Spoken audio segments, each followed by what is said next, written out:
Well, how's everybody doing on this fabulous Monday morning?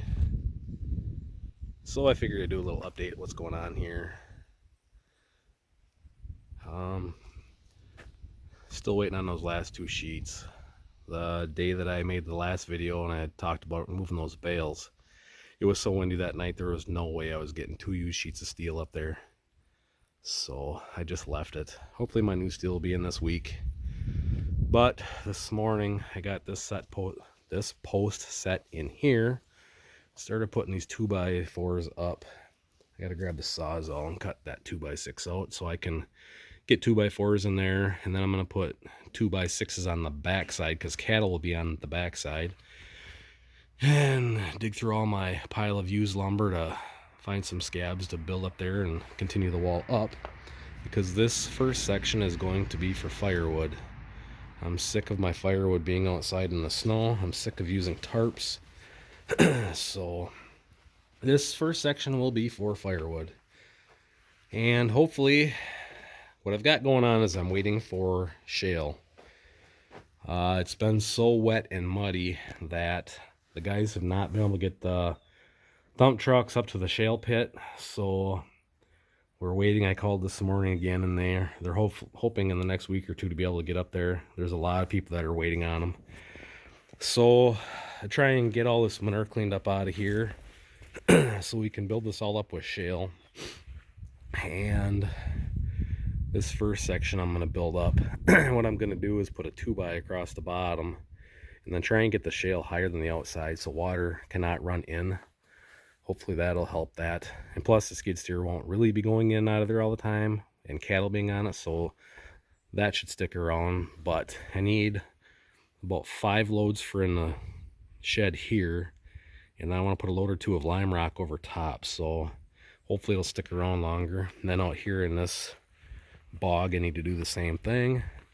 I need to get that manure hauled out, but it is so muddy now, can't hardly get out to the field, so I might grab the skid steer in the bucket and just get that manure out and pile it over by the hay binds for right now. That way this is out of here. I might try and find a sump pump to pump this water out, so that way when they start delivering shale it's fairly dry. We can get this all built up, and we're going to build it up higher than the cement so it's kind of mounded, so hopefully it doesn't just disappear right away. Got this post set. I need to set a few more posts between this one and that one. That one's going to have a gate mounted to it to get in here, but I don't want to put anything in the way here until we get the rock in. Kind of dumb to put the posts in the way. So we've got that left to do. But otherwise, just some last two sheets. Get the rock in here and then put up the perimeter, and we're ready to get the calves in here. So hopefully by November 1st we will be ready to wean calves, get them all worked and ready for winter. Let's see where she's standing. That's all dropped down, so we're going to build that up with shale and put a bunch of lime rock over top of it, so hopefully it doesn't disappear. I got to go down and get the lumber to fix some boards up there. I'm also going to get posts so I can add on to the north side of that roof. For now, I think. I'm not for sure. I fly by the seat of my pants. If I decide to do it, I decide to do it. If I do that, what I may end up doing is only putting a row of screws in the top and bottom when I put the steel on the roof, so I can reuse that steel if I decide to build somewhere else next year. That way there's not a bunch of holes that you gotta try and line up with boards. I'm undecided on that yet though. We'll see. But so what she's looking like so far. Our snow storm, whatever you want to call it, that happened this last weekend didn't amount to much. I would say for the most part we only got a dusting of snow. In spots it built up a little bit more, but it was warm enough during the day that it melted during the day. It kind of sucked having to drive over for that wedding in it, but it wasn't terrible. So it's just, once it gets to be this cold, it takes longer for the mud to dry up. So like I say, I've got manure to haul out, but it's so muddy everywhere, it's just going to damage the field. So probably move that manure pile and get it out of the way, so once the dump trucks start showing up with the shale, we can get that done right away. But otherwise, that's what she's looking like. Hopefully this week, if the weather is nice, we can get that corn combined. That's going to be for high moisture corn. We're going to combine it, grind it, pilot pack it, and cover it. That'll be used this winter for a TMR mix for the calves. And then once we get that off, we can get the cows in those corn stalks, because as you can see, they have those oats pretty much mowed to the ground. So they're going to be needing something else to eat here pretty quick. And did a little bit of fencing out there last week. I don't know if you guys can really see, but in that water run going to the south, there's some posts. You can't really see the fence. But I fenced up that water run because the cows are ruining it by walking through it. So I fenced up that waterway and separated this field. And at that end, I don't know if you guys can see the 2 posts on camera, but that's going to be a gate to get to that backfield.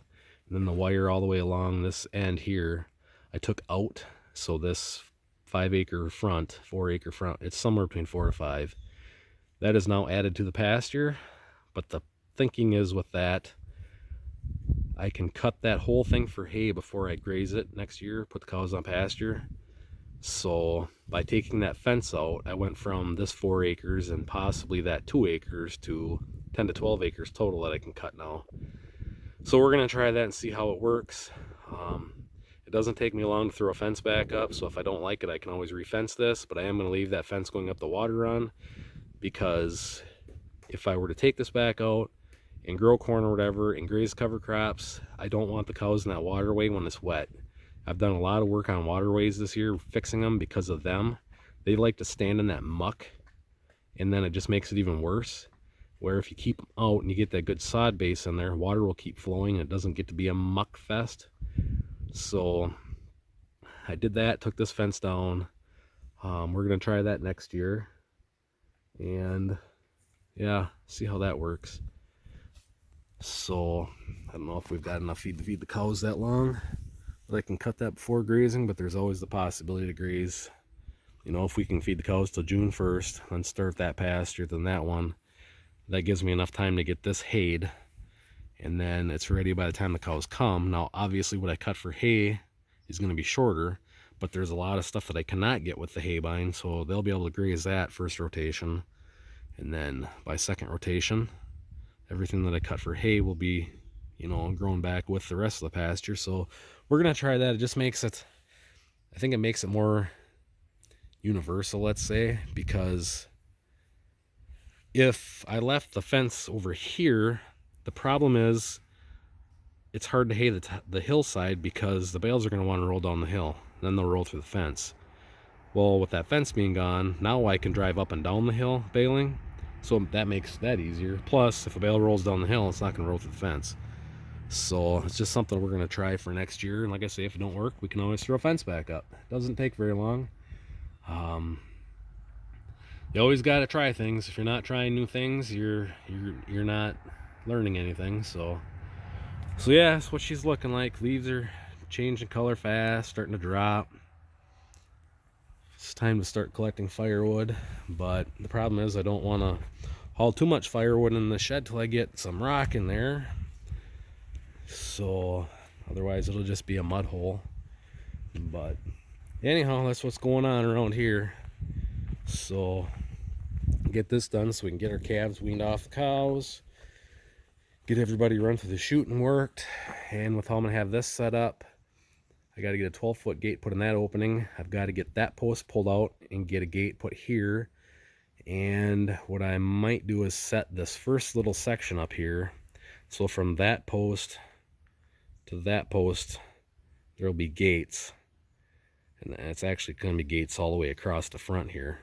But I can throw a gate up here and then come off this post, and I can set up this pad in the first section of the shed for the Holsteins. The Holstein Angus cross, so I can get them out of that shed.